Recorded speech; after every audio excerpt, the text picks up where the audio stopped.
Hello, hello, my loves. This is a very impromptu Jill's Journal. I'm back. I'm back with a Jill's Journal episode.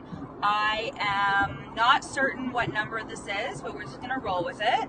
I'm actually on the way to Toronto right now to meet up with a past one-to-one client. We're going to have lunch. It's so funny because she was like, yeah, I live here. And I'm like, you literally live 10 minutes away from my sister. Like, she lives so close to my sister's house in Toronto. So we are going to meet up and have some lunch, and I'm so excited for that. I can't wait to squeeze her and talk to her, and I'll probably coach her at lunch because oh my god, guys. So I was just at my coach's event, and so my coach held this $1 million party for her hitting $1 million in her business this year. She's a boss. We love her. I'm sure you've heard me talk about her all the time on my podcast. But so I just got back. She lives in North Carolina. So I flew into Raleigh about last Friday, and I got to stay in an Airbnb with some of my mastermind sisters, and we drank and we hung out and we got coached, and something like shifted inside of my soul, and I knew that it would. And it's almost because I expected that it happens, but live events and being in person changes the fucking game.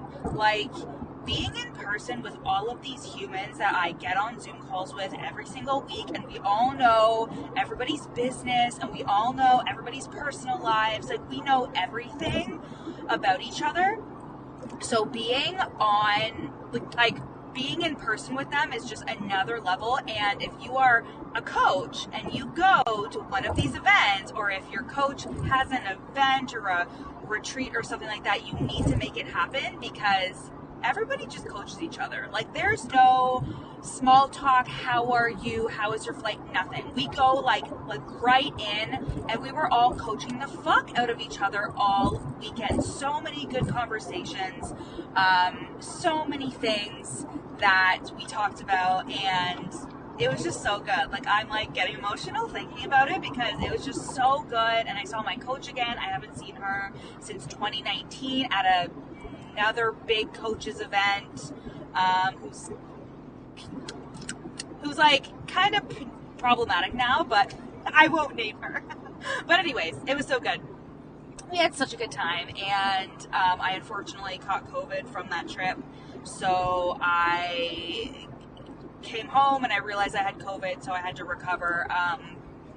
But I'm all good now. And I actually had COVID at the end of March, and it was way worse at the end of March. I had like such high fever and everything, but yeah, it was way worse in March. So I feel a lot better, and I was just kind of sick, but I was fine. And now I'm recovered and going to see the comedian Taylor Tomlinson in Toronto tonight with my sister Larissa. So I'm gonna go have lunch with my client and then have a great night. We're probably gonna do some edibles and go to this comedy show. I'm a bitch that loves to laugh. I want to be laughing, like, I love going to comedy shows. So I'm really, really excited for this. And I'm probably gonna have an edible so I can laugh even harder. So I'm really excited for that. But today's episode, I just wanted to talk about changing your thoughts, like legitimately changing your thoughts. And this is something that I didn't think that I was actually capable of doing, because, as you guys know, I wrote the book You're Not Special, and I was convinced that I had a special brain that couldn't change my thoughts. And whenever somebody would say, oh, I just thought differently, or I just changed my thoughts about that, I'm like, how the fuck did you do that? I feel like I have such an overactive brain. I have ADHD, and I feel like my thoughts are coming at me unwillingly. Like, I get a lot of intrusive thoughts. I just have a lot of thoughts, okay? So, but the thing is I was reading my journal from last August, so August 2021, because I needed a journal to take on my trip. So I looked through all my journals and I'm like, what one is small enough, but it has to have room in it? And I opened this journal and I was like, oh shit, August 2021, that's interesting. And I was in the same mastermind that I'm in, and I was writing in my journal about how much I hate one-to-one coaching. And I want to laugh because this is so funny. I just had it out for fucking one-to-one coaching. Now, mind you, I had clients. Like, I had one-to-one clients, but I was way more focused on my group, and I was feeling disappointed because even though I was having good launches, I wasn't having great launches. And I was like, I just want to have group. It's so much easier. Like, I had a fucking vendetta for one-to-one coaching. I hated it. And I got a lot of coaching around it. And it's so funny because a year later, I'm like, I am fucking obsessed with one-to-one coaching. I am obsessed with one-to-one coaching. I love it. I love meeting with my fucking clients every single week. I love having 6 months with them. I love the results that they get because they get so many. They are completely different people at the end of the 6 months with me. And it's just, it's such an amazing container. It's such a transformative, amazing container. So I thought that was so funny because I was looking in my journal and I was like, wow, I really didn't like one-to-one coaching. It's not that I didn't like the clients. It was that I just felt drained and exhausted, and I was insecure about the results I was getting for my clients, and I couldn't decide on what to charge. And this all stemmed from me not liking myself. And I'm pretty open about this, but my journey over liking myself has been a journey. And a lot of it is because of my stutter, and a lot of it is because I think I'm weird. I think I have a really weird brain. So I guess having ADHD, I really learned, I was like, oh, these aren't character flaws. These are just like because I have ADHD, right? But mainly, if you're trying to sell one-to-one coaching and you hate it, I have to tell you that it's probably because you don't like yourself. And it's probably because you are thinking to yourself, who's going to want to spend 6 months with me? And it's probably because you're telling yourself, who's going to want to pay just to talk to me 4 times a month? Which actually it's way more than that because I am all up in Voxer, coaching the fuck out of my clients like all the fucking time in Voxer. But you probably have thoughts of either not liking yourself, or you have thoughts that it's not scalable, which is not true at all. It's extremely scalable.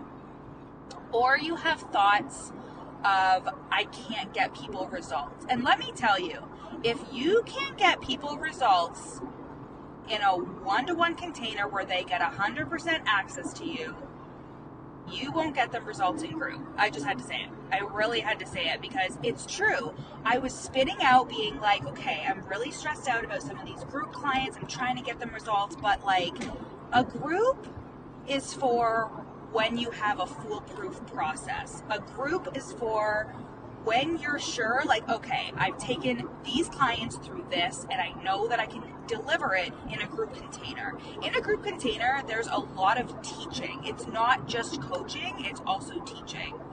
But that was what I was, quote unquote, raised on when it came to coaching, in terms of like, okay, yeah, you can start with one-to-one, but like move really quickly to group because groups are scalable and then you have all the free time in the world, la la la la la. And I was one of those people who was like, yeah, I'm becoming a coach so I can scale and have a life of freedom. And it's like, but I wasn't actually coaching that much.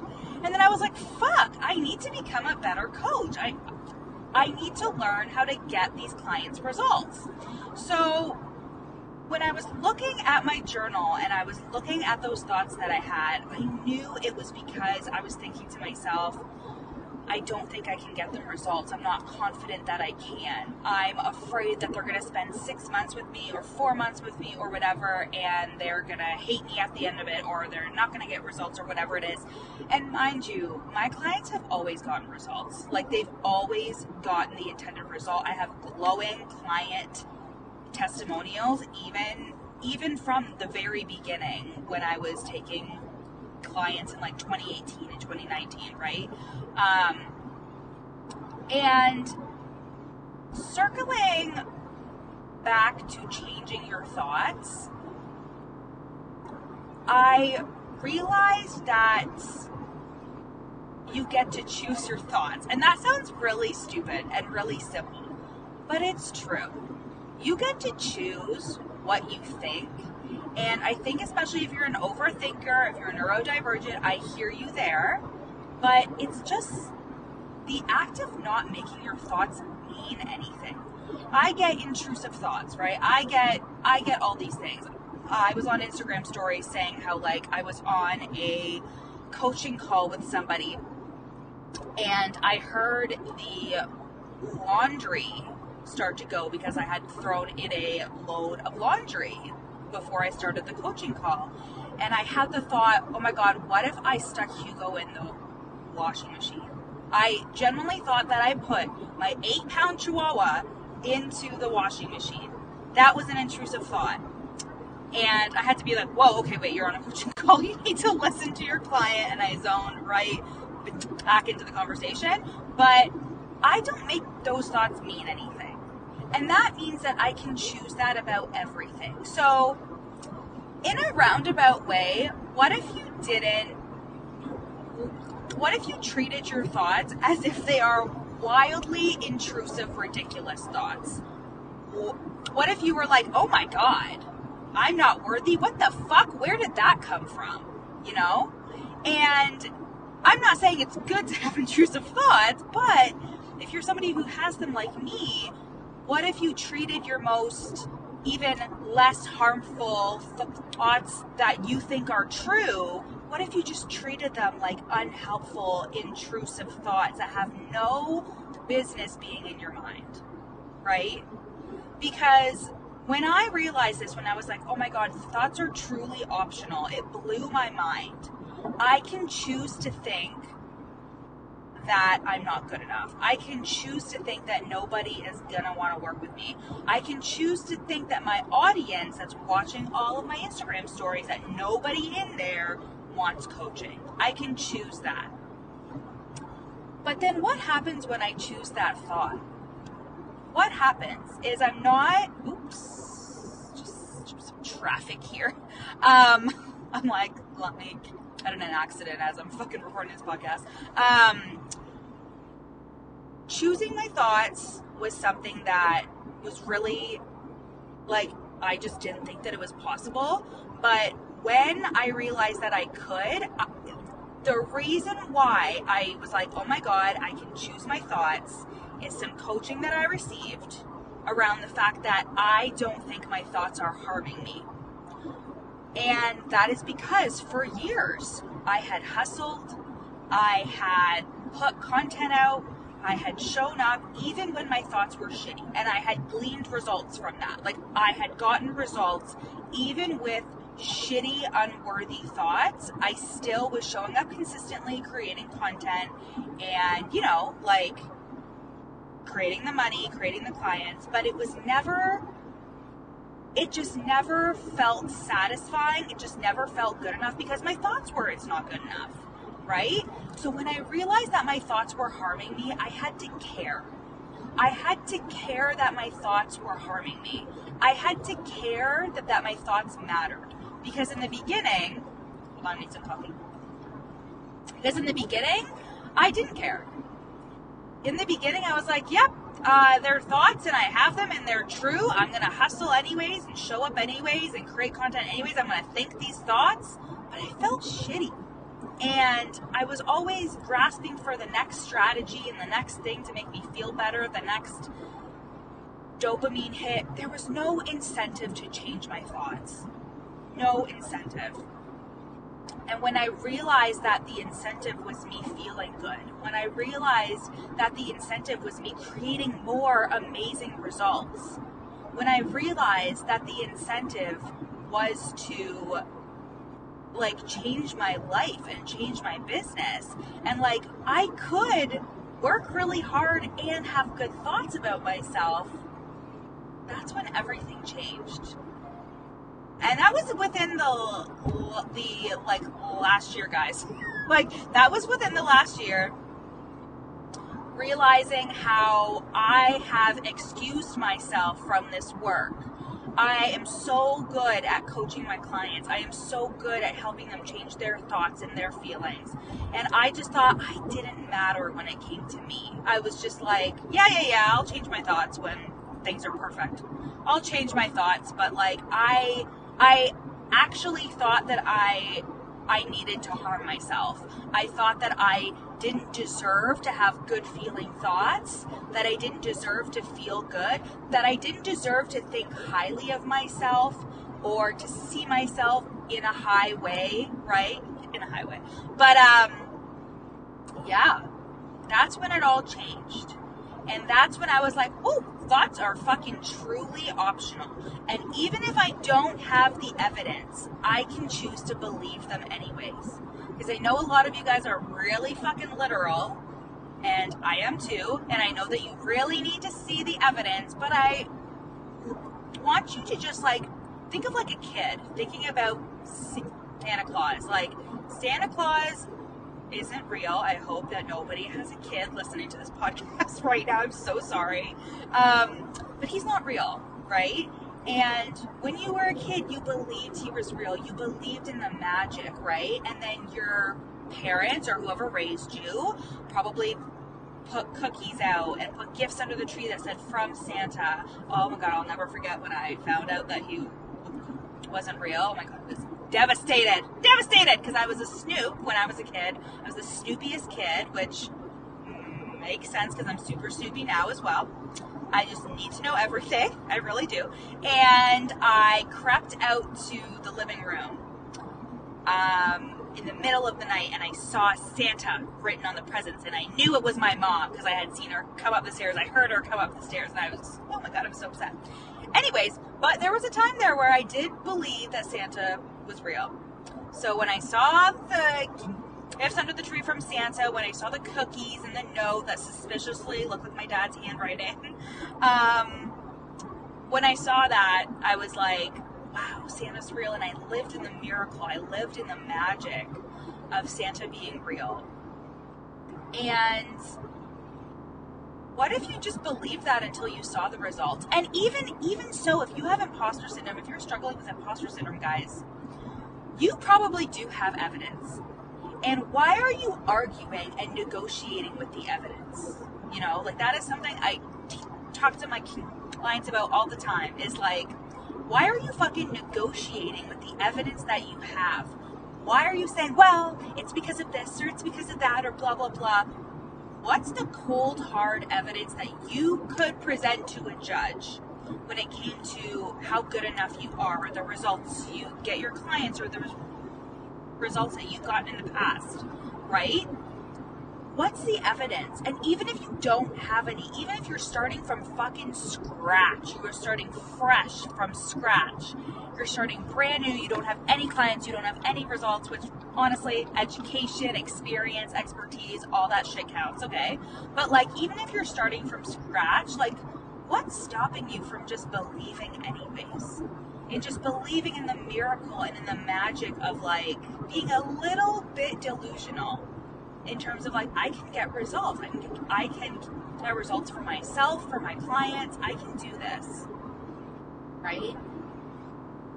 And changing your thoughts is really just deciding that you are worthy and good enough to choose your thoughts, to choose that they are optional. You get to decide that they're optional. Like an intrusive thought, what if you treated your not so harmful thoughts that you think are just your thoughts, what if you acted like they were the most ridiculous things, like, I'm not worthy, what the fuck, that is the craziest thing I've ever, of course I am. Of course I am. Of course I am, right? And you have to believe that there is incentive to changing your thoughts. You have to think to yourself, like, the incentive is me feeling good. And if you don't feel worthy of feeling good, remember, that's fucking crazy. That's ludicrous. Of course you're worthy of feeling good. Of course you're worthy of good things. Of course you are worthy of signing clients and having a successful business, right? So you have to have incentive too. You have to believe that your harmful thoughts are actually hurting you. Even if you're showing up and you're doing like the thing, you're doing the thing. See, I was always very rooted in concrete evidence. I was always very rooted in how much money am I making, what results do I have, etc. And that to me was always so important that I really negated my thoughts and my feelings because I was never taught growing up that those mattered. But they actually do because they cause your satisfaction in life, right? And I was talking about this on a podcast episode a couple of weeks ago about how, like, you have to act as if your thoughts and feelings really do matter because they do. If you're trying to grow a business online, if you're trying to work with fucking clients and do the damn thing, like, you want to feel good. You want to feel good and you want to feel happy and you want to feel like you're doing a good job, right? Oh my God. Oh my God. Sorry, somebody almost just got in a huge accident in front of me, so that's great. I'm having that, like, oh my God moment. That was not my fault. I was just driving and some guy went fucking crazy behind this other car. Oh my God, that was so scary. Anyways, this is a true Jill's journal, guys. Anyways, okay, we're back on track. So you have to believe that there is incentive to changing your thoughts. You have to believe that you are worthy of feeling good and thinking good thoughts, right? You have to believe that, and you have to realize that your thoughts are optional and that you get to decide what your thoughts are. Even if you're an overthinker, even if you're an intrusive thinker, that is okay. There's nothing wrong with you. And what if you treated those thoughts as if they were all intrusive? What if you treated the thought of, I don't know how to get my clients' results with, what? That's crazy. I'm going to figure out how to do that. Of course I can get my clients' results. I'm not special. Because you're not. You're not special. You're probably like, listen to this being like, well, Jill has this and Jill has that and Jill had this coach and Jill did this. No, bitch. I have so many intrusive thoughts. I have an overthinking, ADHD, like, brain that literally never stops. I have a stutter. Like, there are so many things about me that I think meant on a core level that I wasn't good enough. And sometimes it gets me. Like, sometimes I have a couple times where I'm like, I wish I could just speak normally so I could go on stages and spread this and spread that. So I'm still working on a lot of things, right? I'm still working on thoughts about myself, but it is so comforting to know that my thoughts are optional, and it is so comforting to know that, like, I can care about how I feel and I can care about how I think. I can protect my energy, you know. Like, I think about think about like the news and sometimes on TikTok and stuff. Like, sometimes there's a lot of really negative, dark shit that I see on the news or on Twitter or on TikTok, and I don't look at it, especially when it comes to like the recession stuff and all that shit. Also, by the way, if you're a coach, people are always going to need coaching. So let's just all relax around the recession talk, okay? People are always going to need coaching. You're good. I'm good. You're good. We're all good, okay? I saw somebody like talking about that being like, you're going to have to lower your rates and la la la la. And I'm like, no. No. Like, coach, like, people are always going to want coaching because your brains matter, your thoughts and feelings matter, your satisfaction matters. And if that means like investing in a business coach because you want to grow your business, because your business matters. If this is investing in a somatic coach because you want to heal your trauma, if you're investing in a life coach because you want to work on your relationships and stuff, like, it's all still going to be here. So I just need to reassure you of that. But I know that my energy and my thoughts are very sacred to me. So I don't consume shit that would throw me into depression or into a spiraling thought pattern or whatever, so, and that comes from me believing that I'm worthy of feeling good. Don't get me wrong, I am aware of everything going on in the world, but I don't need to be, like, immersed in it, right? I'm aware, but not immersed. That's a nice car. Oh, it's a Porsche. It's nice.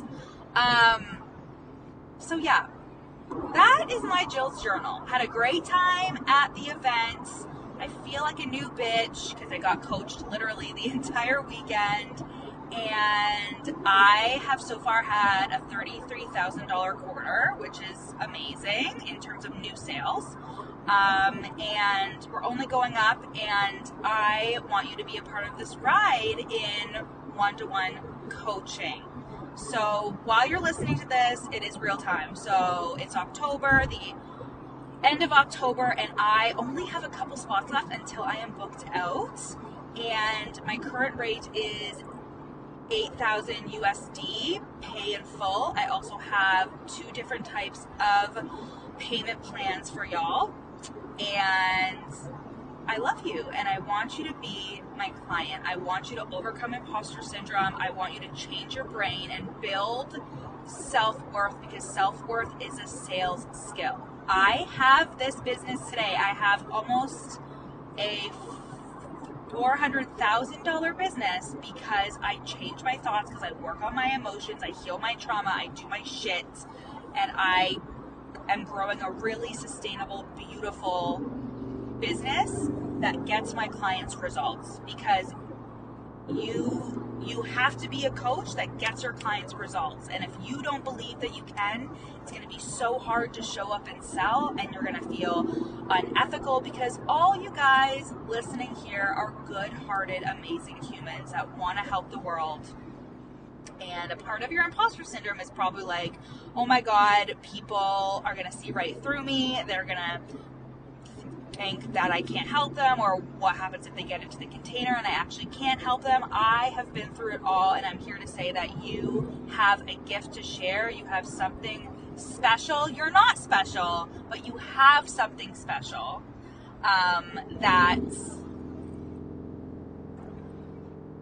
okay, I just had an alarm come up, so I hope it didn't turn off the recording, but you're not special, but you have something special. And I want to help you figure out what that is so you can work with clients, grow your business, and be the best fucking version of yourself. And this is the work we do in one-to-one coaching. Like I said, we build self-worth as a sales skill so you can believe in yourself as a successful coach and have the identity of a successful coach, so you can believe in your services and really feel like you can get your clients a result, and so you can believe in your mission and in your purpose and what you're here to do in this industry. Okay? So I love y'all so much. I'm so glad that I'm back with Jill's journal. I took a little hiatus there, but I love you guys so much. And at this rate, I think we're probably at 20K fucking downloads for the podcast. So thank you so much for being here. And I want to work with you. I want to work with you, and I want to change your life and change your business forever. And we can do that in one-to-one coaching. Okay? Love you guys so much, and I'll see you next time.